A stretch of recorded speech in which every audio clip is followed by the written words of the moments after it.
We are now live, everyone. Excellent. Well, good evening and welcome to the Park Authority Board meeting of December the 9th, 2020. I'm Bill Bowie, and I'd like to call the meeting to order. To conduct this meeting wholly electronically and to effectuate both the emergency procedures authorized by FOIA and the emergency ordinance, the Park Authority Board needs to make certain findings and determinations for the record, as we did at our first electronic meeting. During our meeting, if you wish to be recognized, please raise your hand, and when I recognize you, please state your name. This will ensure that you are recognized and the public knows who's speaking. If you intend to vote nay or abstain on any item, we will do a roll call on those votes. Because each member of this board is participating in this meeting from a separate location, we must verify that a quorum of members is participating and that each member's voice is clear, audible, and at an appropriate volume for all of the other members. Accordingly, I'm going to conduct a roll call and ask each board member participating in this meeting to state your name and the location from which you are participating. I ask that each of you pay close attention to ensure that you can hear each of your colleagues. Following this roll call, we will vote to establish that every member can hear every other member, and we will go alphabetically. Dr. Adu. Abna Adu, participating from my residence in Lee District. Dr. Carter. Cynthia Jacobs Carter. I am participating from my residence in Lee District. Maggie Godbold. I am Maggie Godbold, and I am participating from my residence in the Sully District. Linwood Gorham. This is Linwood Gorham. I'm participating from my kitchen in the Mount Vernon District. Tim Hackman. This is Tim Hackman. I'm participating from my residence in the Dranesville District. Ron Kendall.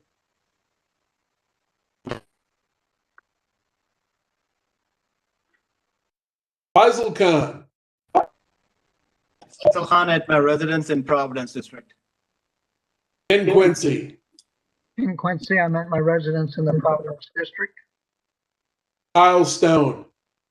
Kyle Stone from my residence in the Braddock District. Mike Thompson.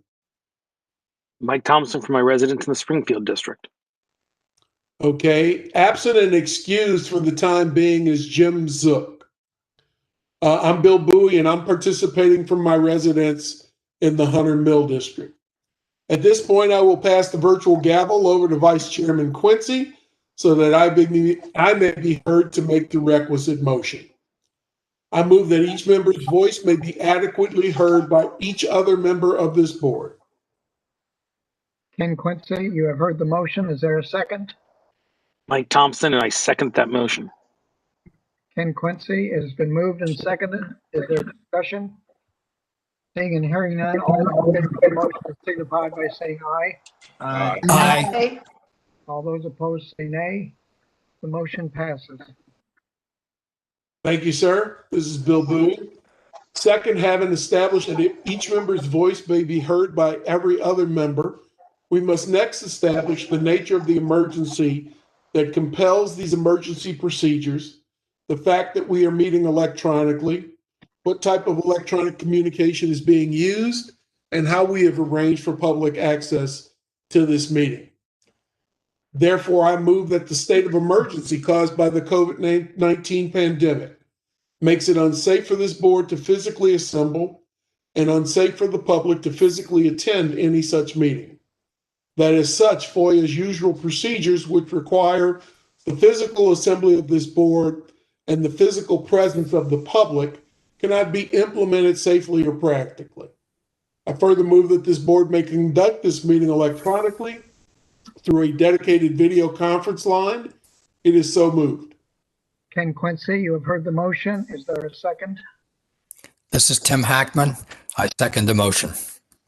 Ken Quincy, is there discussion? Seeing and hearing none, all those in favor say aye. Aye. Aye. Any opposed say nay. Mr. Chairman, the motion passes. Thank you, sir. This is Bill Bowie. Finally, it is next required that all matters addressed on today's agenda must address the state of emergency itself, are statutorily required or necessary to continue operations in the discharge of this board's lawful purpose, duties, and responsibilities. It is so moved. Ken Quincy, you have heard the motion. Is there a second? This is Mike Thompson, and I second the motion. Ken Quincy, is there discussion? Seeing and hearing none, all those in favor say aye. Aye. Aye. Opposed, say nay. Mr. Chairman, the motion passes. Thank you. Do we need a break? Yeah. Now we can begin the meeting. Countywide Admin item number 1 is the resolution honoring Todd Johnson upon his retirement from the Fairfax County Park Authority. So moved. Ken Quincy, Mike Is there a Thompson, I second? second. Mike Thompson, I second. All those in favor say aye. Aye. Aye. Any opposed say nay. The motion carries. All right. Here's the resolution. Whereas Todd Johnson is retiring after more than 32 years of dedicated service to the Fairfax County Park Authority and the residents of Fairfax County, beginning as a college intern and retiring as the Golf Enterprises branch manager. And whereas Todd Johnson has put his wealth of talents to work for the Park Authority in a variety of positions, including program director, park manager, general manager, park operations division director, and Golf Enterprises branch manager at facilities including the Oakmar, South Run, and Lee District Rec Centers, Lake Accotink and Lake Fairfax Parks, Laurel Hill Golf Club, and the Harity headquarters. And whereas Todd Johnson assumed great responsibility as the Park Operations Division Director, overseeing 125 full-time employees and an annual budget of $15 million for the management, operation, and maintenance of more than 420 parks, and as Golf Enterprises branch manager, directing a staff of 50 full-time employees with an annual $11 million budget for the management and maintenance of 8 county golf courses. And whereas under his leadership, there were several park programs and unique facilities thriving in Fairfax County's golf program, which saw steady growth at a time when the popularity of golf was waning in much of the country, and also Lake Fairfax, which opened one of the agency's premier attractions, the popular Watermine family swimming hole. And whereas Todd Johnson also served Parks and Recreation as the Park Authority staff representative to the Fairfax County Athletic Council for 10 years, held a treasurer position as a member of the Virginia Park and Recreation Society, was certified as a park and recreation professional by the National Recreation and Park Association, and made several speaking appearances at the NRPA annual conference. And whereas Todd Johnson was honored during his career with an FCPA Trailblazer Award, 3 Director Leadership Awards, the Distinguished Colleague Award from the Department of Community and Recreation Services, and 2 Outstanding Performance Awards for outstanding team and managerial excellence. And now, therefore, be it resolved by the Fairfax County Park Authority Board that it expresses its appreciation and thanks to Todd Johnson for dedicated and outstanding contributions to the Park Authority and the residents of Fairfax County, adopted by the Fairfax County Park Authority Board on December the 9th, 2020. Congratulations, Todd.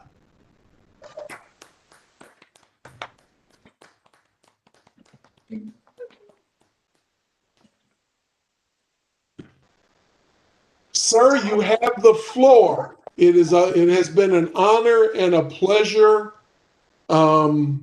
We are losing not only a great friend of Parks, a great supporter, a great friend, but basically one of the last remaining Swiss Army knives within the Park Authority portfolio. So thank you on my behalf, on behalf of the Big Ten, on behalf of the board, and I will turn the floor over to you, sir.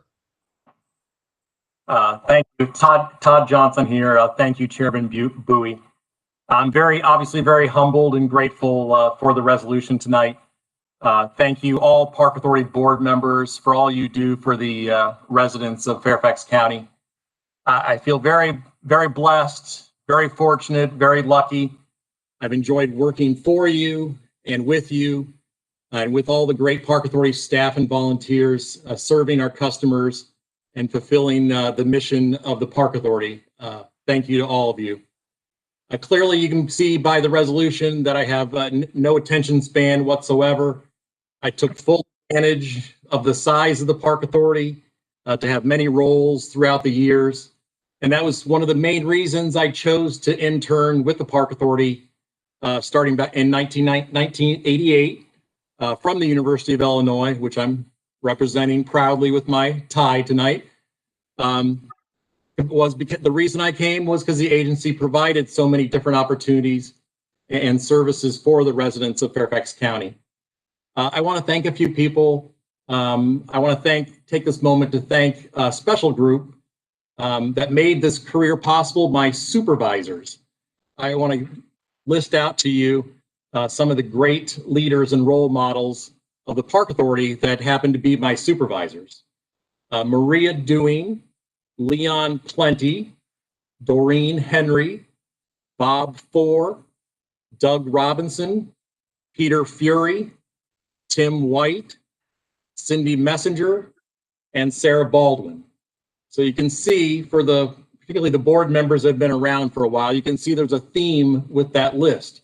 They were all career Park Authority employees that were with the Park Authority for 30 years or more. So Sarah, you have a few, you know what you got to do. So to keep that streak alive with all those great parks and recreational professionals that were my supervisors over the years. So I'm very grateful and thankful to them. I also want to take this opportunity to thank my family, my wife, Michelle, my son, James, and my daughter, Rosie, for all their flexibility, support, and love over the years. I'm very lucky that they understood that it's not a Monday through Friday job. You know, whether it was snowstorms, tropical storms, derechos, groundbreakings, ribbon cuttings, public meetings, these board meetings, athletic council meetings, which I love so much. The meetings or these responsibilities don't follow the typical rules of a 40-hour job. So thank you for all their love and support and flexibility. And speaking of luck, over the years, I was lucky when I was selected for positions. I was also lucky several times when I wasn't selected for positions. Early on in my career, I had applied to be a program director at one of the recreation centers and wasn't selected.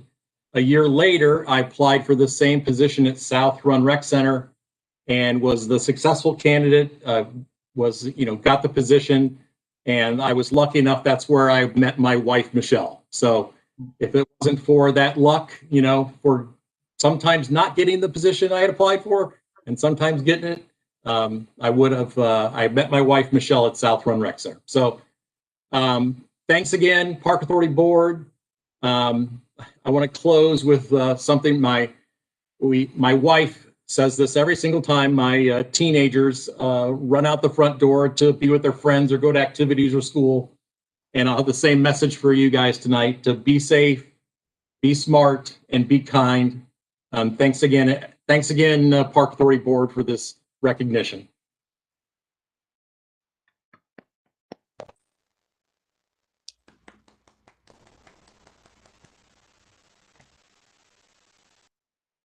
Any comments from any of the board members? Mr. Quincy. I've had the pleasure of working with Todd throughout a couple of his roles. And I say pleasure, and I'll underline that, but I also learned a lot from Todd. He's got a wealth of knowledge, and he handles situations so professional, and even when they're challenging. And Todd, you'll remember a couple of the challenging situations we've had, but he was always very professional, yet amicable, and nobody left feeling bad. So Todd, you'll be missed, but I wish you the very best.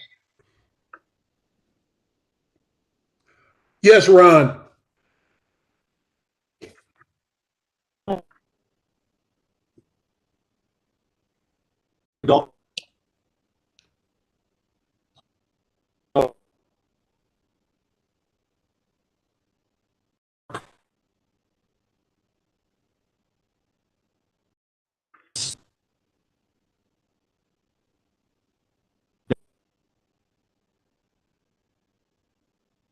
Nice.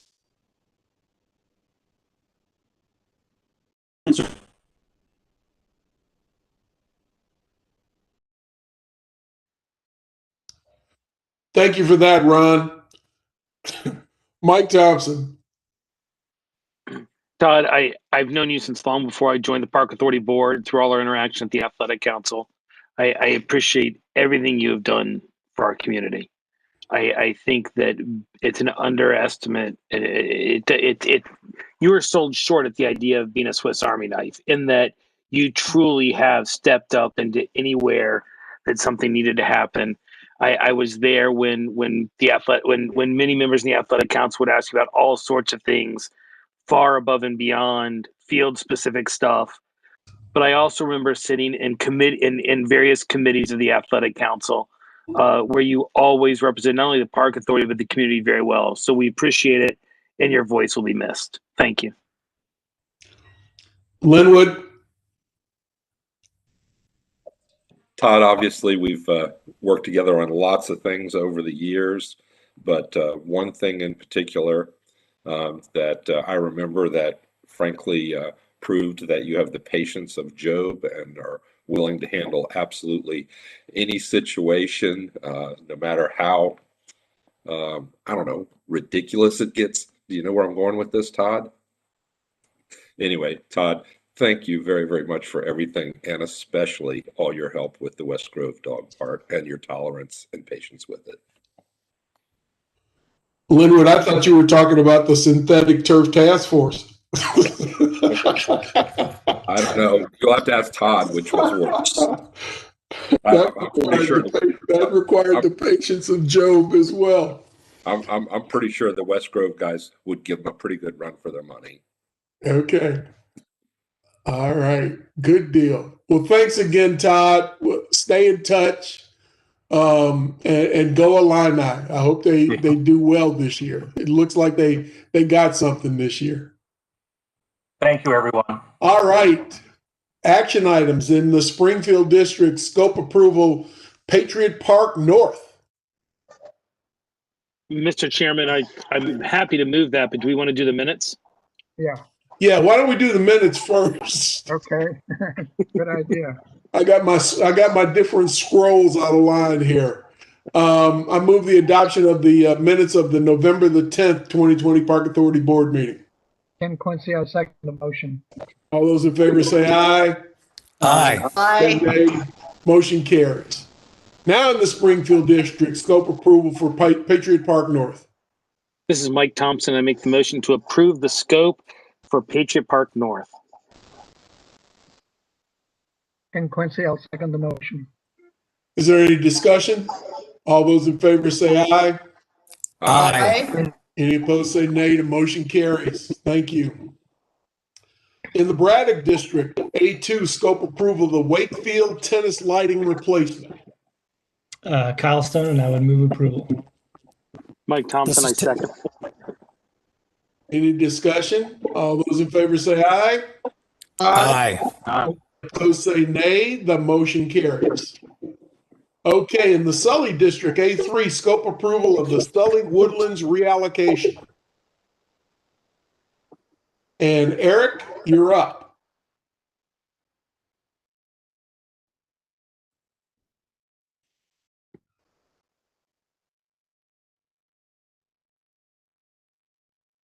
I'm here, just trying to get the video started here. Okay, thank you. Sorry, this is Eric Inman. Yes, Sully Woodland Stewardship Education Center. We are requesting a, next slide, please, a reallocation of funds to cover the most recent cost estimate that has come in for the project. The current project funding is a hodgepodge of funds from the 2008-2012 bond, as well as some sustainable energy funding from the county executive's office, Sully Proffer funds, and some stormwater planning funds to include some additional scope of work for stormwater planning. The current funding totals $4.98 million. The 100% CD cost estimate came in at 5.6. That's without the additional program elements that are so desired by the team, which include the fireplace and the amphitheater, making a total budget shortfall of $761,000. Next slide, please. The reason for the cost increase is the construction market rate has increased on several items. Some of the items that we are using are specialty items for the uniqueness of this project. The additional construction oversight is needed for the complexity of the installation of these systems, as well as the construction contingency needs to increase proportionally due to the increase of the other two items. We proposed project funding to come from various sources, including Sully Proffer funds, the 2016 and 2012 Park Bond Outdoor Recreation Study. This is leftover funds from the project that's been completed. 2016 Natural Resource and Cultural Resource funds, as well as $20,000 from the E.C. Lawrence Trust Project fund. That would total $761,000. Next slide. I think that's the end. Okay. Very good. I think this is well worth it. I mean, this is something that's been in the works a long time, just like Patriot Park North. Maggie? Yes, this is Maggie Godbold, and I'd like to make a motion to approve the scope, approve the scope for the Sully Woodlands reallocation. And Quincy, I'll second the motion. Mike Thompson. Okay, all those in favor say aye. Aye. Any opposed say nay. That motion carries and the allocation is approved. Congratulations. In the Mount Vernon District, A4 scope approval of the Mount Vernon Rec Center with presentation. Eric, you're up again. Thank you. This is Eric again. Yeah, the Mount Vernon Rec Center is finally up for scope approval. You have seen it a couple times before as information items, and now that the bond has passed, we are able to go to full scope with basically all that's been desired. So next slide, please. The proposed scope, well, to let you guys sort of get you up to speed, the existing ice rink facility was built in 1979. The aquatic facility was added in 1983. There's total 61,000 square feet of existing facility that requires updates in various states. The multi-phase project will include the renovation of the entire existing facility. It will provide a new 35,000 square foot addition to include fitness and multi-purpose areas, as well as provide a new 31,000 square feet NHL ice rink, team rooms, and an indoor track above the ice rink. This will be a complicated construction, which requires multiple phasing, and we will do our best to maintain operations when feasible, and we have a plan for that. Next slide, please. So the current project funding is a hodgepodge of funds as well. 2008, 2016 bond funds, bond premium, and some work plan carryover funds totaling $4.7 million. The renovation and addition cost estimate has come in at $40.7 million. Next slide, please. The existing site plan, just to sort of orient you, you have the pool on the left, the ice rink on the bottom, and in the center is the existing fitness rooms. Next slide, please.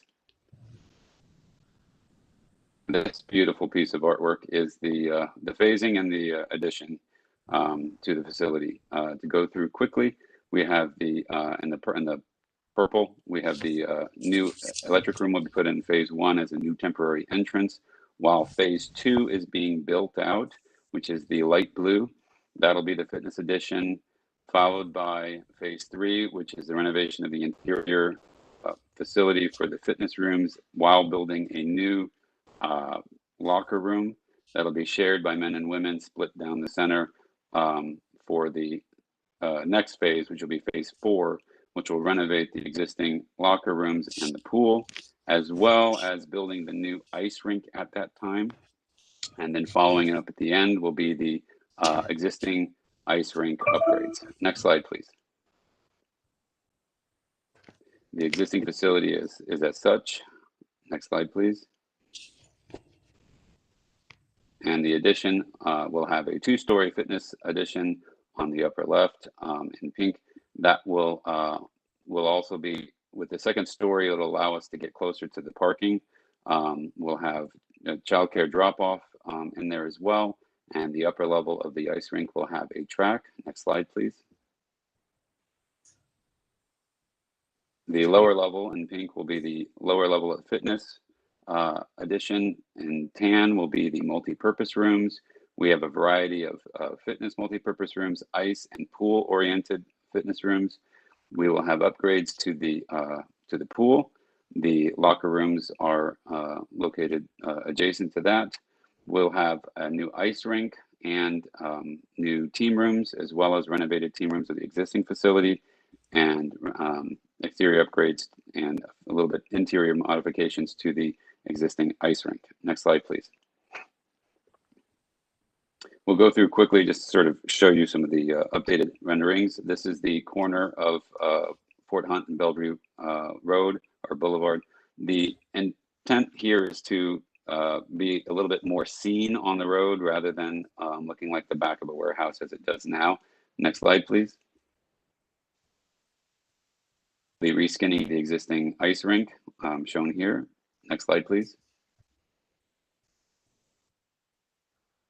The pool will pretty much look the same. We're going to add a little bit of indirect lighting windows, as well as we will be adding a graphic to the exterior to sort of draw more attention to it. This is not the actual graphic. We're still finalizing the graphics package. Next slide, please. We will have a connection from the library up to the entry, shown as the stairs here. And we'll have an activity plaza that's out front, sort of help with the change in grade. And the new entry is sort of at the back center of this photo. Next slide, please. Again, the activity plaza and the entry. Next slide, please. That's the entry, much closer to the slide, please. This is the interior lobby and the upper lobby at the entry. Slide, please.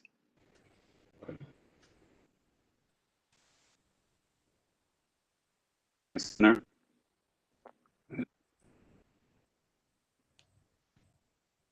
Next slide, please. Sorry. Here's the one I was looking for. This is the new ice rink. We'll have a much bigger presence on the street, and it'll actually glow at night with the translucent panels from inside. Next slide, please. So the milestone schedule is as such. The design is pretty much done. We are doing our 100% comments at this time. We are in the final stages of obtaining our permits. It may be January before they actually come in. We expect to bid the project in April of 21 and award the contract in May and June of 21. Construction notice to proceed will begin in July of 21, And as we complete the different phases, we'll open them from fall of 21 through August of 24. Next slide, please. So as how that works, the new temporary entrance is built and the new electric room is built, and will complete the fall of 21.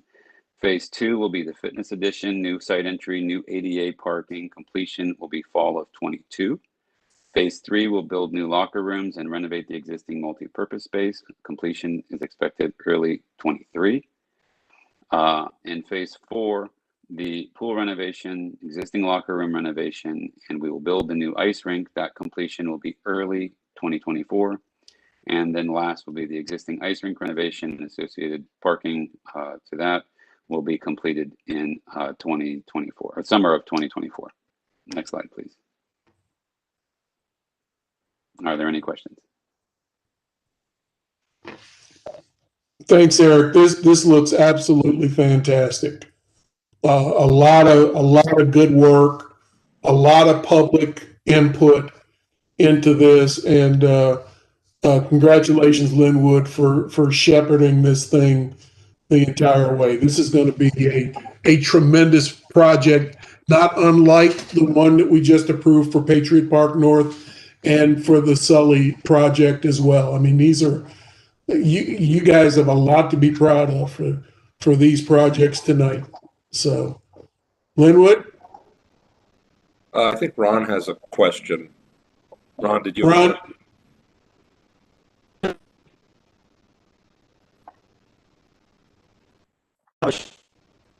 Breaking up.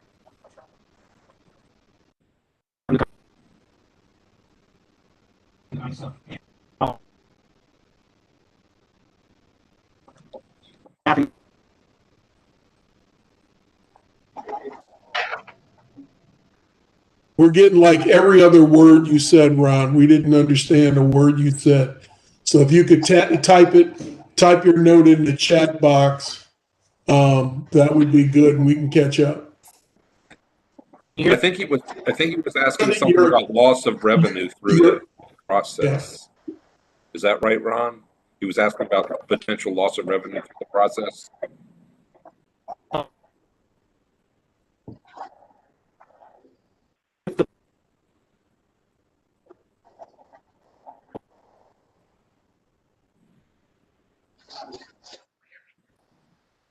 Again, I caught every 15th word.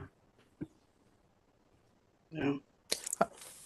Mr. Chairman, this is Tim Hackman. I think he said, will there be any loss of revenue to the construction phase? And if there is a shutdown of any of the facilities, what will happen to the staff during that period? Paul Shirey. No loss of revenue is anticipated, and staff operations would continue. Okay. Other questions, other discussion? Linwood? Yeah, this is Linwood Gorham. I'd like to make a motion to approve the scope for the Mount Vernon Rec Center. Ken Quincy, I second the motion. Any other discussion? All those in favor say aye. Aye. Any opposed say nay. The motion carries. Congratulations, Linwood. Thank you very much, everyone. Good job.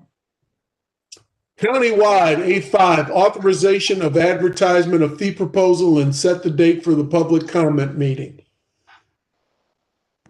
Is there any discussion? Whoops.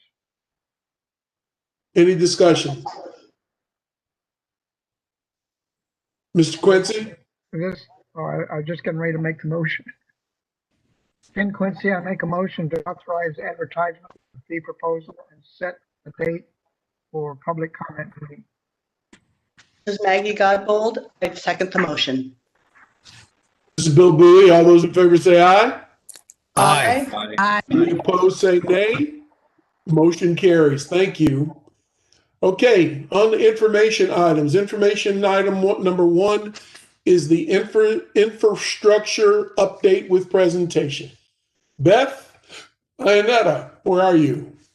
Hi, good evening. I'm sorry you don't see me on video, just audio tonight. My name is Beth Ionetta, and I'm the Trails and Infrastructure Coordinator in the Park and Planning Branch.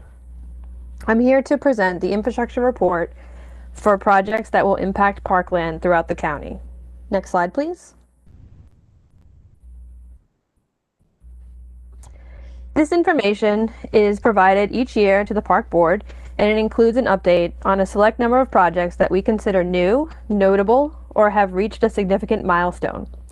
Before we go into the presentation on those projects, I want to quickly introduce you to a new document that will accompany this update each year. The document, which is included as Attachment 1 to your Park Authority Board item, is a list of approximately 20 transportation and infrastructure projects that the Park Authority staff have been involved with over the last year. The document includes information like the project name, the project status, the lead agency implementing the project, the supervisor district or districts that it's located in, impacted parks, and a notation of relevant or new activity. If you have any questions on any of the information provided in this document or wish to know more about those projects, please follow up with me after the meeting. But now, to dazzle you with some specifics on projects that we have selected to highlight, please go to the next slide. We start tonight with the I-495 express lanes, and that drawing is shown on the left of your screen. The biggest impact to this project is the Scots Run Nature Preserve. A public hearing was held on October 5th. Park Authority had formally submitted comments the first week of December regarding the design and the environmental impacts of the project. Many of our comments were included in a Board of Supervisors letter that was recently submitted to the VDOT team. We are currently awaiting preliminary Section 4F request from VDOT, and we are currently discussing Section 6F replacement land with the project team. On the right-hand side of your screen, you will see a drawing for the I-495 I-270 Managed Lanes project, which is being implemented by Maryland Department of Transportation. This includes the American Legion Bridge project.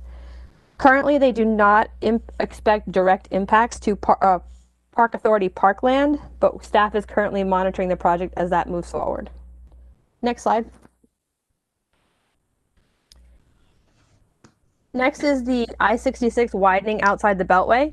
As you have probably noticed by driving, you have seen tons of construction happening as the project moves forward. As of recent news, in the upper left of the drawing, the Braddock Road and Walney Road was recently connected via a new overpass, which is highlighted in yellow in the drawing. And this new ramp provides access to Eleanor C. Lawrence Park. Next slide.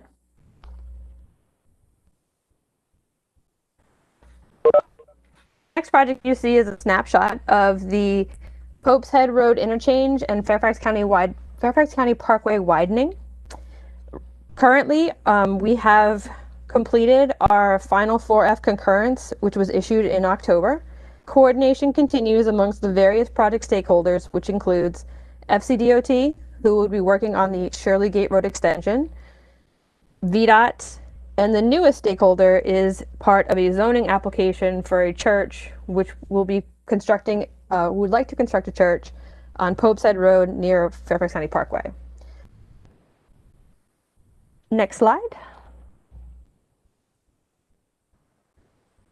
This is a picture from the Richmond Highway Widening Improvement Project that VDOT is doing. Staff is currently coordinating with the VDOT team regarding impacts to our access to Pole Road Park. In the drawing, you can see in orange is going to be the new bridge that they will be constructing along Route 1. In order to get out of the floodplain, they will be raising the profile of the bridge by 10 to 12 feet, which will also impact the current at-grade access that we have to Pole Road Park. Pole Road Park sits behind the office building you see there on the left, adjacent to the word Doe Creek. So we will continue to work with them as they continue to provide access for our park in this section of the county. Next slide.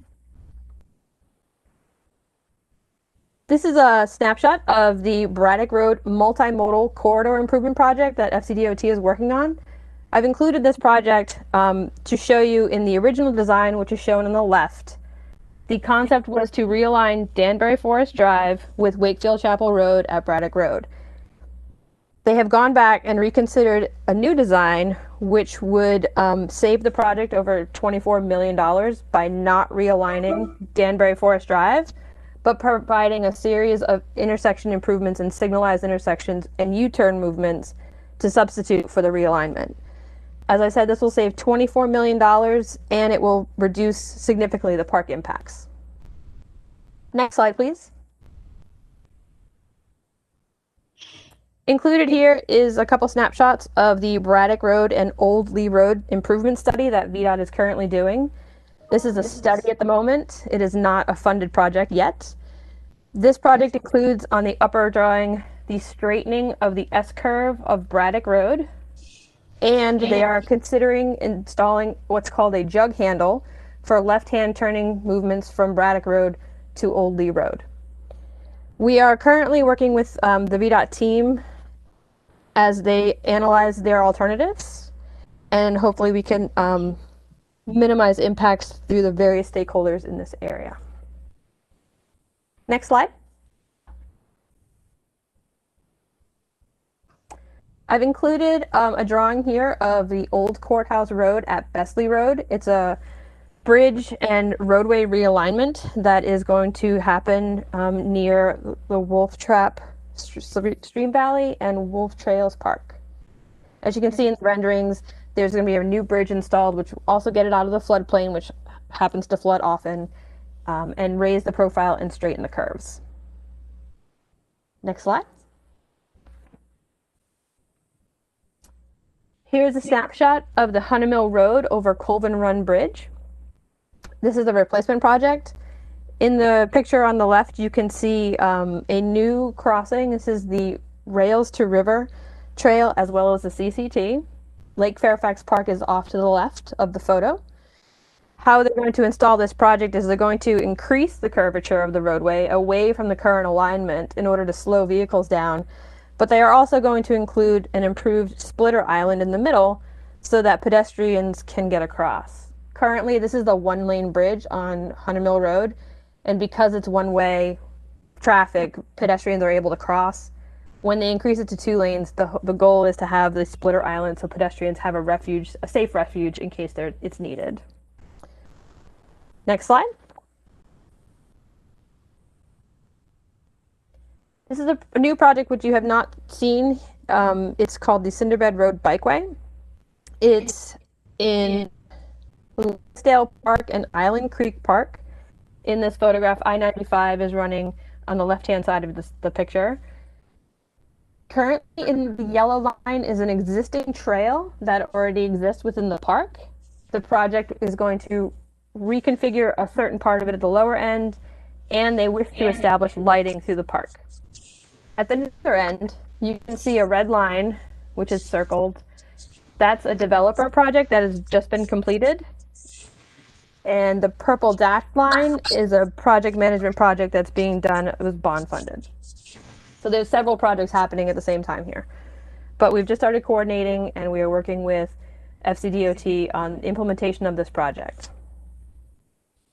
Next slide, please. And this is also one you have not seen in terms of the annual report. It's the Pleasant Valley Road Shared Use Path. This was an FCDOT project which would complete the pedestrian facilities along the roadway of Pleasant Valley Road. There's only 2 parts of parkland that are being impacted. They're both circled at the north and south of the picture. Staff is currently working on the design implications of this project in order to help move it forward. That's all I have for projects. Did anyone have any questions? Very good. Thank you. Very informative. Okay. Next, countywide information item number 2 is the Fairfax County Park Authority Diversity Plan. Also, let the record note that Mr. Zook has joined us. Thank you. It's good to be with you. Participating from my home in Springfield District. All right, Mr. Kincannon. Thank you, Mr. Going to introduce Matt Peters, who is going to present this, our Director of HR Operations for the Park Authority, and has done an excellent job with the staff, turning things around and moving us in the right direction.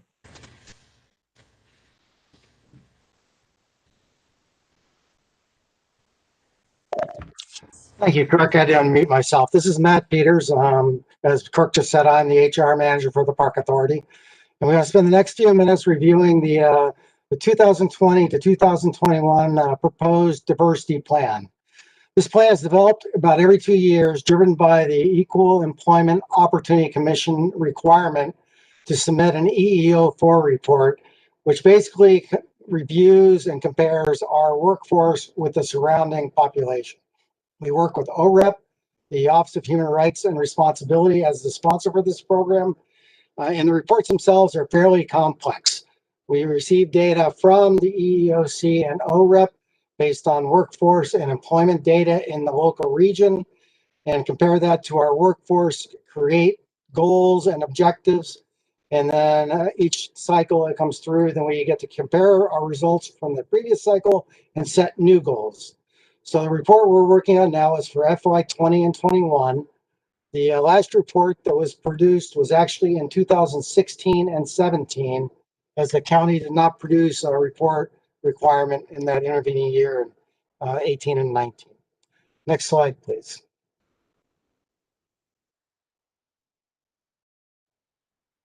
For a little bit of background, as I said, this is a 2-year cycle we usually work on. Over the past several years, if you look on the left slide, left box, 2014 and 15, we had a goal of hiring about 64% of our hires will be minorities. This has been a trend over the past probably decade as we look at the reports back in time. And the reason is because the Park Authority needs to improve the number of minorities in the organization.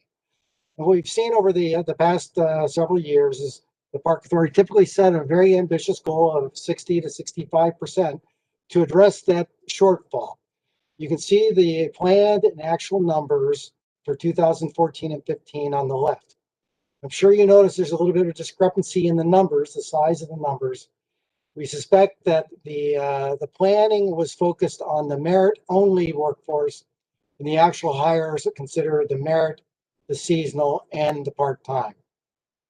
The goals from that cycle were very aggressive, and those are shown on the right. 9 different specific plans ranging from addressing the recruiting and hiring of minorities, diversity plans, strategic goals, and a lot of work to try to integrate culturally with the local community.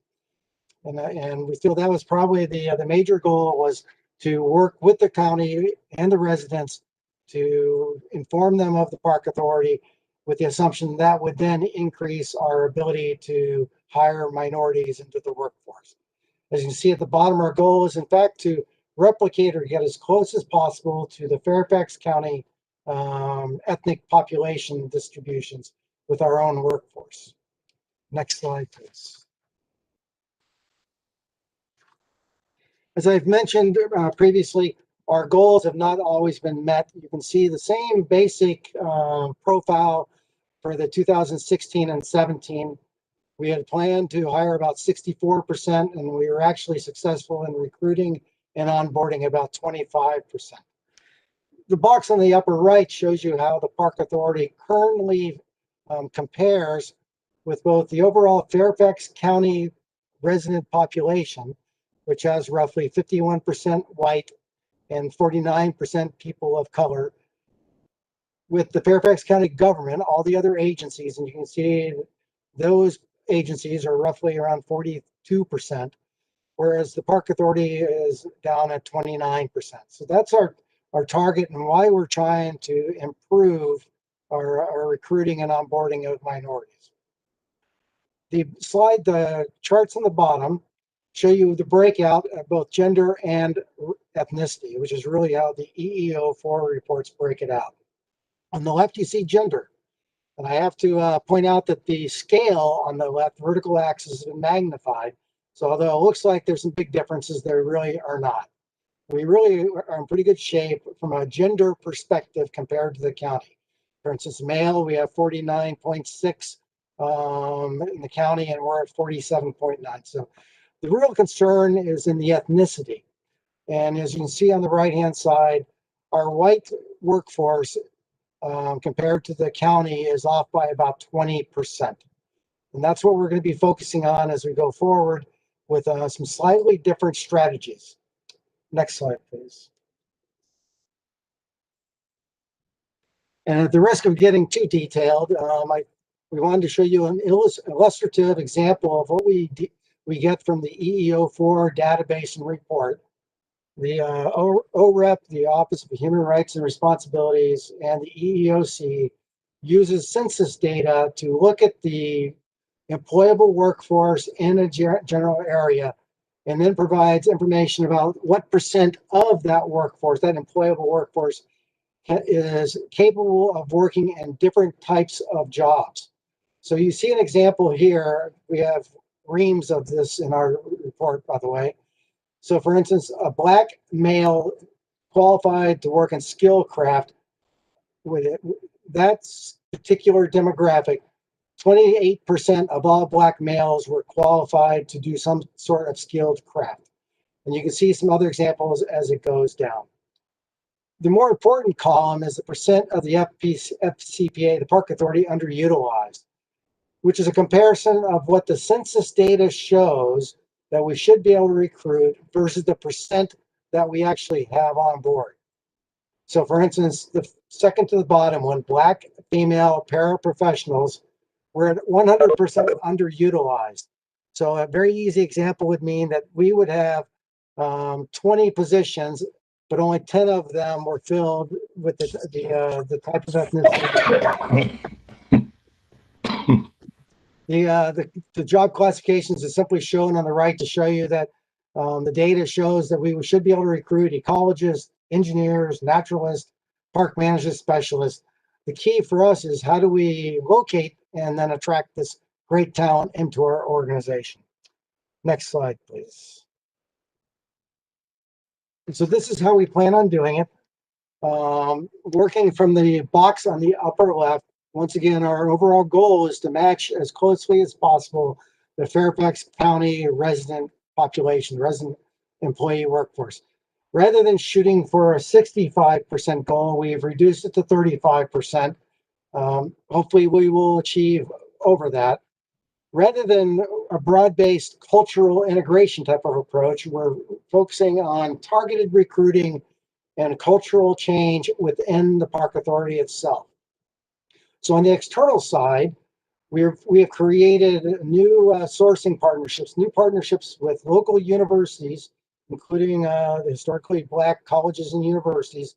I've listed a few here, not all, and I would be remiss if I didn't mention that George Mason University is one of those facilities, organizations, and also with the military. We become a veterans qualified partner, and so we're also working with the military. We are bringing in ethnic recruiting ambassadors to help us integrate into social clubs and the other common locations throughout the county. We have already established, or we established before the COVID hit us, a partnership with one of the other park authorities in the area for the Hispanic ethnic area, and we're working now to structure a black ambassador. And we're also reaching out via social media to be able to reach these new audiences. We're being very aggressive with Indeed, LinkedIn, Handshake, which connects with all the academic institutions, virtual hiring fairs. Some of this has been helped by the COVID situation, of course, but we've really been moving forward with that. And we have 5 to 10 virtual hiring fairs structured already in the January and February timeframe. On the internal side, we are focusing on, once again, lots of communications, and this is on the right-hand side of the slide, emphasizing in our town halls, our supervisor roundtables, our LT and DAC and other forums. We're also working very closely with the One Fairfax, which I believe you've been briefed on before. One Fairfax is in the process of training equity ambassadors, which will deliver training across all agencies in the county. The Park Authority has one of the largest contingents of equity ambassadors. And that group will then be required to teach specific courses championed by One Fairfax. You see a few of them there, Race the Power of Illusion, with 3 different parts.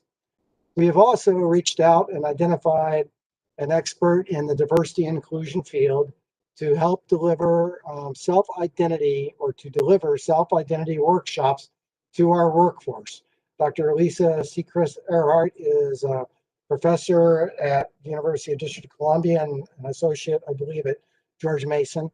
We've been able to get her under contract, and we would be using her to help us learn the ways to go forward and focusing on self-identity workshops to help our workforce first recognize their own internal biases and stereotypes so we can be more successful moving forward in recruiting and retaining minority members. There's also a documentary on Betty Reed Soskin, who is the 97-year-old National Park Authority ranger who does a great job of explaining the history the country has gone through. We will be providing that to our divisions and employees as well. So subject to any questions, that concludes this presentation. Thank you. Thank you very much. Abena? Yes, this is Abena Adu. I just had a question, and you may have answered this, so please forgive me. So the drop in your target, I think it's from 60 to about 35. Is there a rationale for that significant drop? Yes, ma'am. A very good question. We essentially looked at what we had been successful in doing and wanted to create a more reasonable goal. I would assure you it is not going to affect our approach at all. We just felt that after many years of setting what perceived to be an artificial goal, to put one that was more realistic. Okay. Yes, Jim? You're on mute, Jim. Sorry about that. A question with the data that was, I guess, prepared some 5 years ago.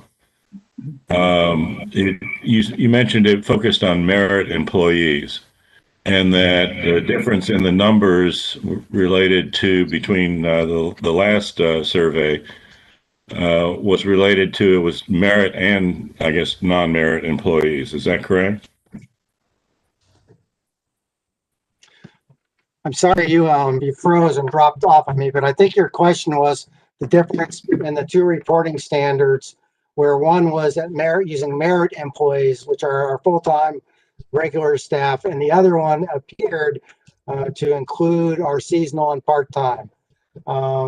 We've coordinated with the Office of Human Rights and Responsibilities, and they asked us to just focus on the merit employees.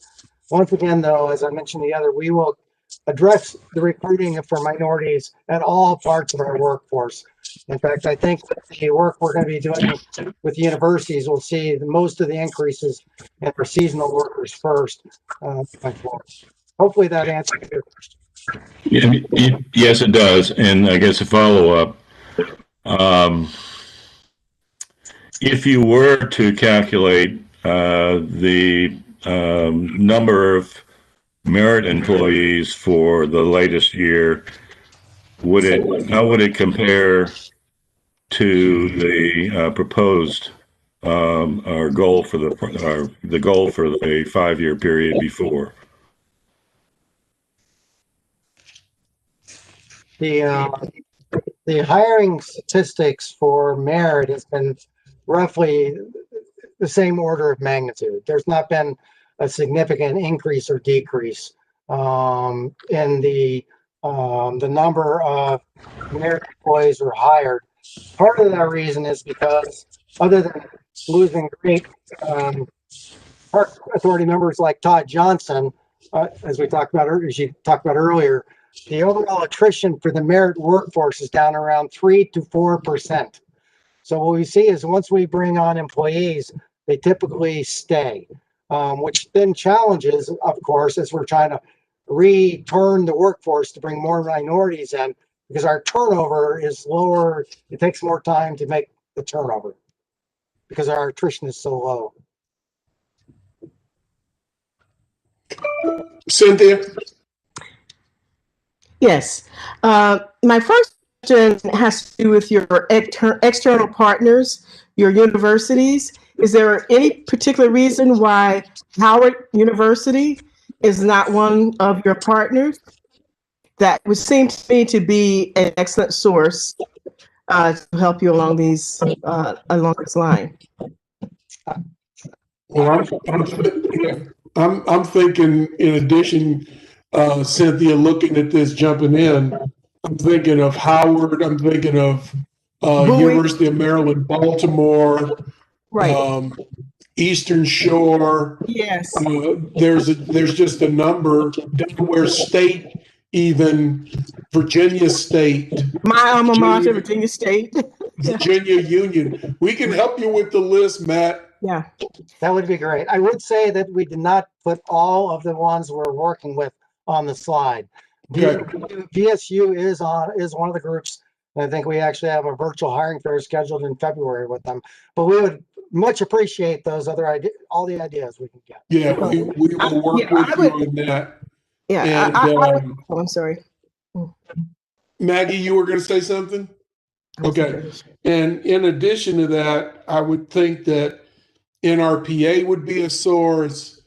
The NAACP Job Board would be a source. The National Council of Negro Women would be another big one. And I think we need to get in on the ground floor. We just can't recruit these people off the street. We're going to have to grow them ourselves, if you will. Then that's exactly where I was going. Internships would be a huge benefit to a program like this, because that's where young people actually find out about these types of careers are through internships, so that they can be exposed to an organization. But this is a good start, but we'll keep going. Jim, you're on mute again. You're on mute again, Jim. With regard to the non-merit employees that we do hire, I wonder if there are those in that have skills which would lead them to become merit employees, and whether, we should be thinking about, and maybe you're already doing it, programs that would facilitate their growth from non-merit to merit. We do not have a formal program doing that today. I will say that talent is recognized, and we see a migration typically from our seasonal status G employees into status E part-time, and then up into merit. There's a low for it. We're in the process of resurrecting the intern program, which you talked about earlier, and we'll be happy to take a look and try to connect the dots better into the other parts of our workforce. Okay. It would be interesting to go through our employee roster to find out what people's qualifications are really, and are they mismatched, or have we slotted them in places where there really is no chance for upward mobility, like you say, because of the attrition rate being so low. But I appreciate us putting a focus on it, and we will certainly be driving it home. And thank you for all of your efforts. Thank you. Any other comments? Linwood? The attrition thing is really interesting to me. Do we have any data of how the numbers have changed like over the last decade or even 20 years, to see how we were represented at the beginning of the attrition when some of these people with a lot of tenure were originally hired? Are those kind of things tracked at all? I'm concerned with the numbers. I'm just trying to find out, figure out a reason why they would be the way they were. Does that question make sense? Yes, it does. I mean, attrition is something you would look at from an HR perspective. I do not believe, we have not seen any kind of historical record on that.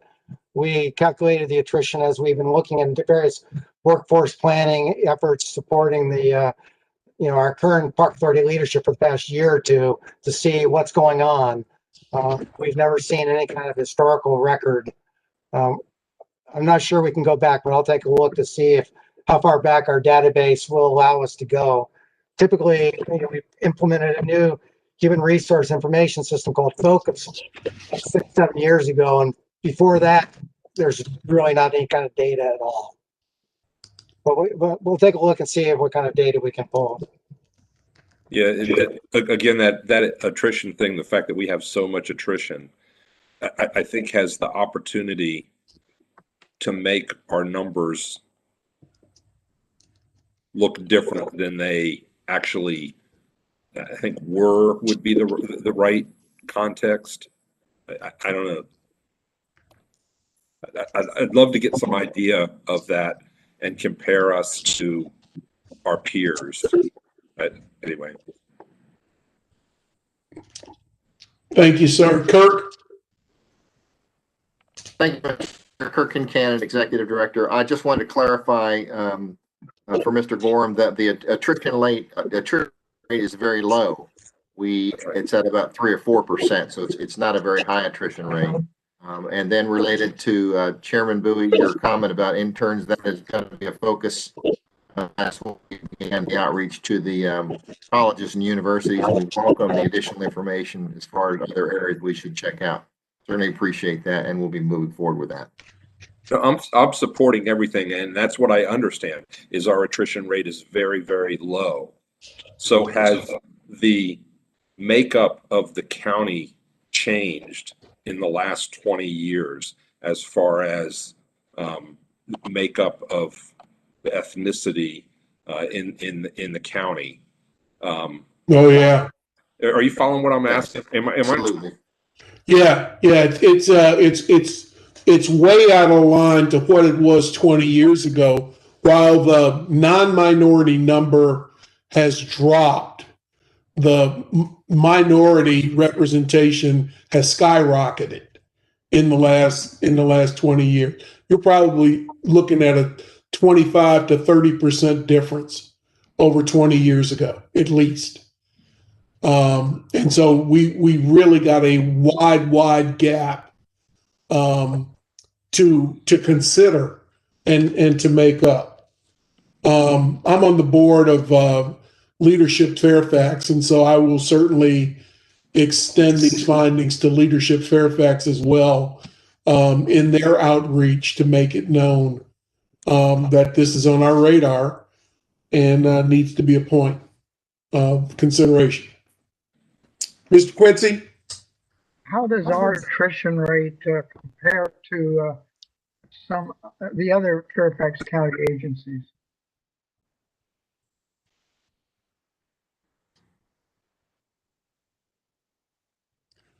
You're on mute, Matt. You're on mute, Matt.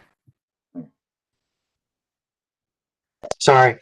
So Mr. Quincy, I think I can answer that question tomorrow, but not today. Okay. And the reason I say that is attrition has not been something that the county HR community has been tracking. As I mentioned earlier, we did it because we're frankly trying to answer questions from Kirk, and as we were working through things. That said, the county HR organization has been working to establish a dashboard that tracks key metrics for all the agency workforces across. And I think they've just brought up the pilot of it. So we can get in there now. Once that comes live, it may not be up live full until after Christmas. And then we'll be able to take a look at that. I would say that overall, I mean, I just kind of put the attrition number out. I wasn't trying to steer us down that path. Sorry. But public organizations typically have a very low attrition, especially compared to private sector.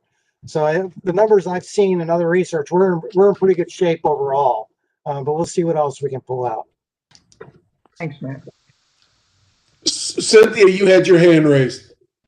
Yes, two quick points. One is your goal of 60+% that was cut to 30+% that Dr. Duke mentioned. Is this for a specified period of time, and then you plan to go back up to your 60% goal? That's one. And the last question is about your diversity and inclusion contractors. Do you have any African-American contractors that are helping with this particular problem and with workshops? Lisa Earhart is working on that, Cynthia. Okay. She's been retained by the staff to assist in this, and I've known Lisa and worked with Lisa for 30 years.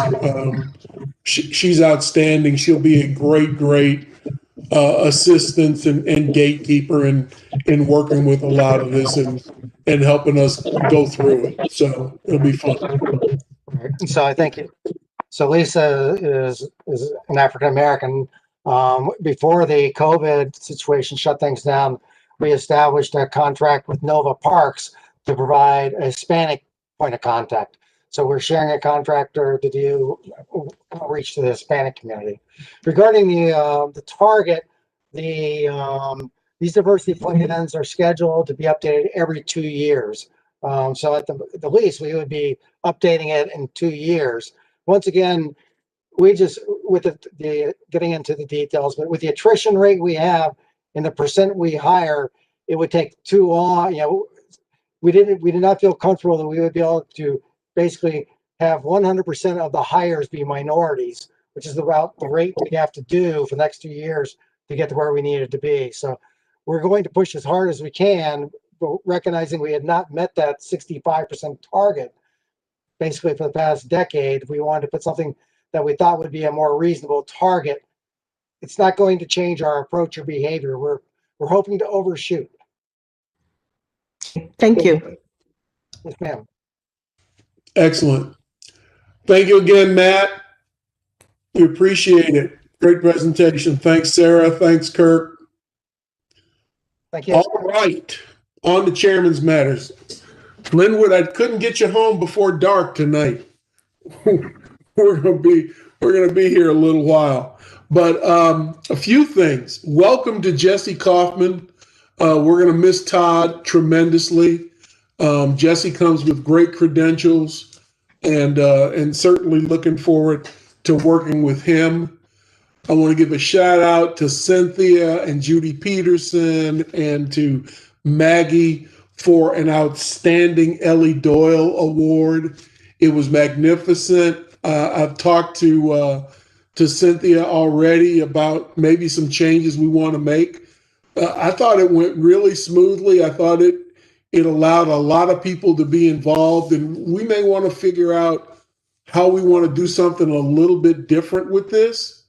I was thinking, if we could do a picnic in the summertime for our volunteers and then do some kind of formal virtual award in the fall, how we could pull that off. And at that time, we could also personally engage with those volunteers to show them how much we appreciate and how much they really mean to us. But thank you to everybody that was involved, but especially the leadership on the board and Judy for pulling it off, and the technical staff, because it went off without a glitch.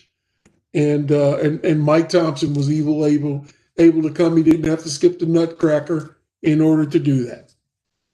Congratulations to all of the Trailblazer Award winners. Those are the outstanding performers within the Park Authority system. We signed all of the resolutions for them over the last couple of days, but they have been tremendous. especially in light of the crazy times that we're having. So kudos to all of the winners of the Trailblazers. Again, thank you again for Ken, Faisal, and Tim were reappointed. So thank you for your acceptance and your continuing follow-up and continuing to remain on the board. You guys have been tremendous assets to the board, and like I tell everybody, it's the best board I've ever sat on. You guys are absolutely tremendous. About a little over a week ago, I got a little announcement on a Saturday night. Some old man is retiring out of the blue, Mr. Kincannon. We hate that. I'm sure we'll have a lot more to say about that. But Kurt, we can't say thank you enough for all that you have done, and that the task that we will be putting in front of you to do before February the 12th of 2021. So you are not going to get off easy. And then we'll talk about the other stuff a little bit later. And then last but not least, Faisal will be conducting his annual preference poll in terms of the election of officers that'll take place in the second meeting in January. So Faisal will run with that. And with that, I'll turn it over to Mr. Kincannon. Thank you, Mr. Chair. The Fairfax County Park Authority continued its 70th anniversary celebration on December 6th with a free children's puppet show to say thank you to those who visit and support parks with a series of fitness classes with a 70 theme. More than 300 children watched the Bob Brown Marionette Puppet Show live via Zoom that was staged at Frying Pan Park. More than 150 people joined the live themed fitness classes online. The anniversary events will continue into the year, ending with the close of the fiscal year. In keeping with our 70th anniversary theme, the annual First Hike Photo Contest in January will offer numerous $70 prizes for winning photographs. Other activities include the Spring Poetry Contest with a 70 Years of Park Memories theme and some special anniversary golf promotions this winter. Check out our anniversary webpage with interesting historic content and a timeline in the works. Just search 70th anniversary on our site and watch for other 70th anniversary events and promotions sponsored by the Fairfax County Park Foundation and other individual sponsors and donors. The Park Foundation, and Regina, and our own very own Chairman are sponsoring drinks and individually wrapped food for volunteers who will help power the holiday lights at the farm over the next several days. So thank you, Mr. Chairman, and that's all I have.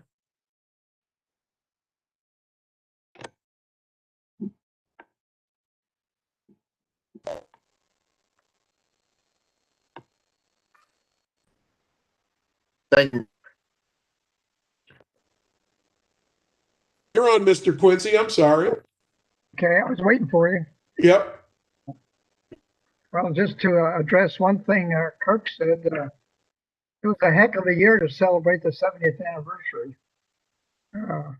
But to underline a lot of things that Bill said about what's been going on this year and how successful the Park Authority has been in meeting all the challenges that were faced.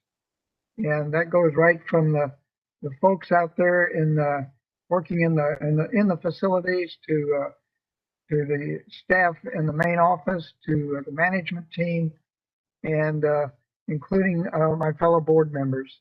It was a challenging year, and I think, as was proven by the attendance in the parks, we met the challenge and served the people very well. They were in the parks by the carloads, and I don't want to leave out the volunteers either. I went to a few volunteer events, and they stepped up and met the challenge too. So I think we all deserve a pat on the back for the way we finished 2020. Not done yet. And our challenges aren't done yet either. They'll carry on into 2021. But I have no doubt that the Park Authority staff and board and volunteers will successfully meet those challenges again. And lastly, I'd just like to wish you all, including staff and board members, a happy holiday season, but stay safe. Thank you, sir. Ron, Kendall?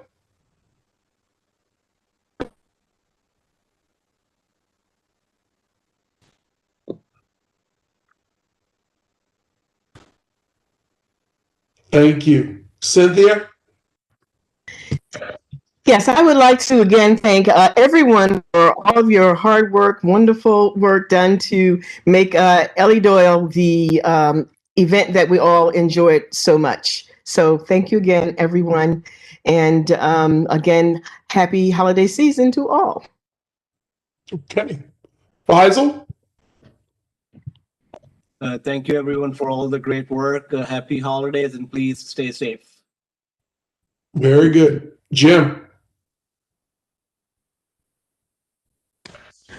I'm wishing everybody happy holidays and encourage everybody to be safe. And I would just say, with Kirk leaving, I'm very concerned about anybody coming in being able to do as well as he has done. So they've got their work cut out for them, whoever they might be, and bless them for stepping up. Everybody have a happy holiday. Kyle? Nothing beyond to say happy holidays and see everybody next year. Hopefully in person at some point. Linwood. All right, Linwood. I'd like to thank everybody for their support over the many years moving forward with the Mount Vernon Rec Center.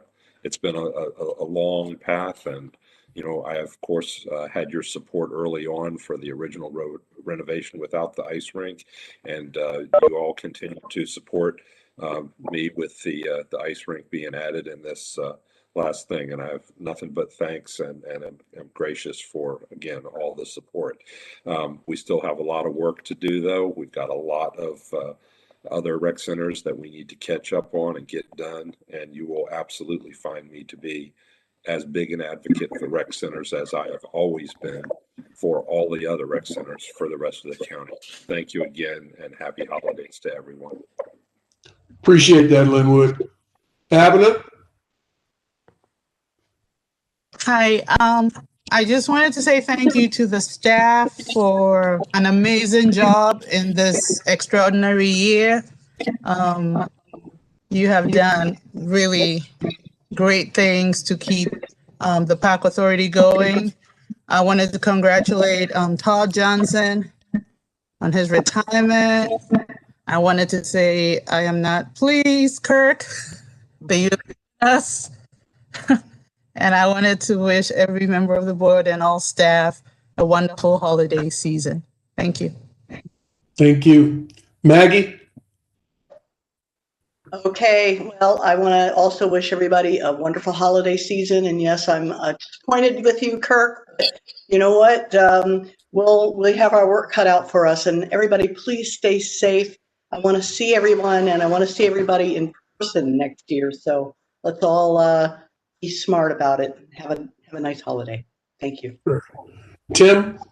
I wish all my board colleagues and all the staff a wonderful holiday, and I hope you have a great start to the new year. More about Kirk to come. Thank you all. Okay. All righty. Michael? I want to thank not only the folks on the board, but also the staff for the ongoing efforts with what became Patriot North. Few people realize that baseball fields at Patriot Park started when Elaine McConnell was supervisor a while ago, and the ongoing effort and all the work by staff and the support from folks on the board have made this possible, and it's a good thing. It's hard to believe, like, the Patriot North is specifically it's probably been 7 years since we started that process. And it concludes with a 15 or 20 second vote. So now we just want to go see it get built. And I appreciate everybody's help and work on that. And Kirk, if you would let Dave Bowden know that we're moving forward with it, because I know that it was a special project in his heart, and I appreciate his effort as well. Kirk, more about you later, I'm sure. I would say that, February is right around the corner, but the way 2020 has gone, every month has seemed like a year at times. So it may be a while. Happy holidays to everybody. I would say, I hoped that we would say see you in a week or so at a great golf course in Springfield District, but I guess I'll say I'll see you in maybe 53 weeks or so at a great golf course in the Springfield District. So happy holidays and Happy New Year. Very good. All right. With that, we will now go into closed session. I move the Park Authority Board recess and convene in closed session for discussion and consideration of matters enumerated in Virginia Code 2.2-3711 and listed in the agenda for this meeting as follows. The discussion or consideration of the acquisition of real property for a public purpose or for the disposition of publicly held real property where discussion in an open meeting would adversely affect the bargaining position or negotiating strategy of the public body pursuant to Virginia Code 2.2-3711A3 and discussion of personnel matters pursuant to Virginia Code 2.2-3711A1. Ken Quincy, I second the motion. All those in favor say aye. Aye. All right, this is Bill Bowie. We are now in closed session for approximately 30 minutes.